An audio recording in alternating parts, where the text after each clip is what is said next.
आपलं स्वागत. पाहूयात आजच्या ताज्या घडामोडी. वृक्षारोपण, विविध स्पर्धांचे आयोजन, रक्तदान, शालेय साहित्याचे वाटप आदी उपक्रमांचे आयोजन करून माजी मंत्री डॉक्टर अण्णासाहेब डांगे यांचा वाढदिवस साजरा करणे हा अत्यंत स्तुत्य उपक्रम आहे, असे प्रतिपादन हातकणंगले पोलीस स्टेशनचे पोलीस निरीक्षक शरद मेमाने यांनी केले. हातकणंगले येथील अण्णासाहेब डांगे महाविद्यालयात माजी मंत्री डॉक्टर अण्णासाहेब डांगे यांच्या 89व्या वाढदिवसानिमित्त आयोजित विविध स्पर्धांच्या पारितोषिक वितरण समारंभात ते प्रमुख पाहुणे म्हणून बोलत होते. संत ज्ञानेश्वर शिक्षण संस्थेचे खजिनदार विठ्ठलराव मुसाई यांची प्रमुख उपस्थिती होती. अध्यक्षस्थानी नगरसेवक दीनानाथ मोरे होते. पर्यवेक्षक प्राध्यापक रवींद्र पाटील यांनी स्वागत व प्रास्ताविक केले.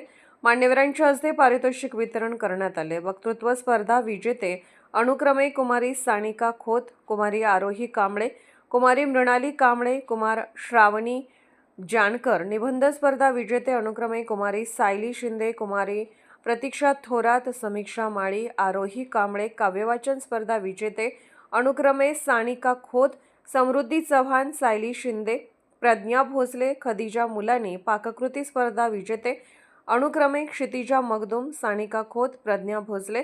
मेहंदी स्पर्धा विजेते क्षितिजा, कुमारी प्रणाली येताळे, श्रावणी आवळे, शर्वरी पवार. रांगोळी स्पर्धा विजेते अनुक्रमे समीक्षा पाटील, शर्वरी पवार, सिद्धी परेड, प्रणाली येताळे, विठ्ठलराव मुसाई. नगरसेवक दीनानाथ मोरे यांची भाषणे झाली. दरम्यान रांगोळी स्पर्धेचे उद्घाटन पोलीस निरीक्षक श्री मेमाने यांच्या हस्ते करण्यात आले. यावेळी प्राध्यापक डॉक्टर एकनाथ पाटील, प्राध्यापक डॉक्टर अप्पासाहेब शेळके, प्राध्यापक रवींद्र पडवळे, प्राध्यापक सुनीता पाटील, प्राध्यापक मनीष साळुंके, प्राध्यापक पाटील, डॉक्टर नामदेव खवरे, प्राध्यापक डॉक्टर अमोल महाजन, प्राध्यापक डॉक्टर बालाजी कांबळे, डॉक्टर विजय डोंगरे आदी उपस्थित होते. प्राध्यापक डॉक्टर मोहन सावंत यांनी सूत्रसंचालन केले. प्राध्यापक सुहास इनामदार यांनी आभार मानले. SV न्यूजसाठी मुख्य संपादक शिवाजी भोरे. शाळेचं दैवत असलेले व्यक्तिमत्व आहे, त्याबद्दल आपल्याला सर्वांना आदर, अभिमान आणि त्याच्याबद्दल माहिती असणं गरजेचं आहे. खरंच मुसाई सरांनी सांगितल्याप्रमाणे त्यांचं शेड्यूल आपल्याला कळलं. काय कळतं शेड्यूलमध्ये आपल्याला? किती टाइम मॅनेजमेंट आहे. आपण शिवाजी महाराजांच्या बद्दल एखादं चरित्र वाचतो त्यावेळेस शिवाजी तर गुरु याच्या दृष्टिकोनातून मी पाहतो ना, तसं व्यक्तिमत्व आता ऑब्झर्व करायला शिका. आपली जी कॅप आहे ना, विद्यार्थी कॅप, अशी सदैव ॲक्टिव्ह पाहिजे. वयाचं लिमिटेशन नाही.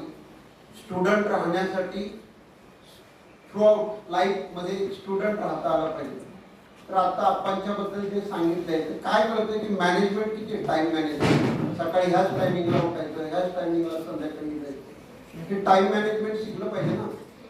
आपण आज जर आत्मसात नाही केलं तर भविष्यात कसं करणार तुम्ही आत्मसात? त्यामुळे आज तुमच्याकडे वेळ आहे आणि तो टाइम मॅनेजमेंट शिकायचं आहे आपणच्याकडून. त्याचबरोबर दुसरं काय आहे त्यांच्याकडून? सामाजिक कार्य. सामाजिक कार्याचा वसा आपल्या शाळेतूनच निर्माण होतो ना.